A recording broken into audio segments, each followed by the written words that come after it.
Vakomana vana majarajaro zvamuzoti ava ndovanoopposite the regime vobuda vachitaura panapa vachiti aiwa vakomana vari muparliament, vakomana vari mugovernment vava kutya kufamba nendege nokuda kwesituation iri kuitika, ingava tension that is looming between them panhau dzeleadership kana kuti kutongotya maassassination attempts. Isati mina masvika muda nyuko pana upload wa subscribe or like or turn on the bell icon.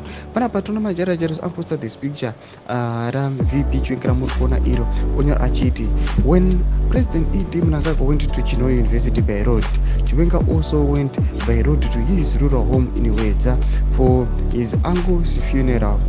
He was accompanied by his foot soldiers including Godfrey Gomwe, a ZANU-PF militia men who killed 2 innocent people and was saved from jail by Chiwenga. Anoposta picture ramuri kuona chiti aiwa these guys vakomana ava vakutosha toshandisa ndege helicopters. Yes, people can say maybe technical issues but vakomana vari ku Air Force they are failing to maintain their helicopters, but panapa there is another version irikubuda chiti vakomana ava vakutosha nekuda that plane crash yakaitika birthday kana visit yakaitikwa Great Zimbabwe. Vari kubuda mashoko ekuti vakomana ava vakutotya assassination attempt, vakutotyanana pakati pavo. Chipotisa mafunguro enyu muri kudiwa pamusoro pechitiko ichi chashamisa vanhu pene comment section medu. Mutisa mafunguro enyu, subscribe or like and turn on the bell icon.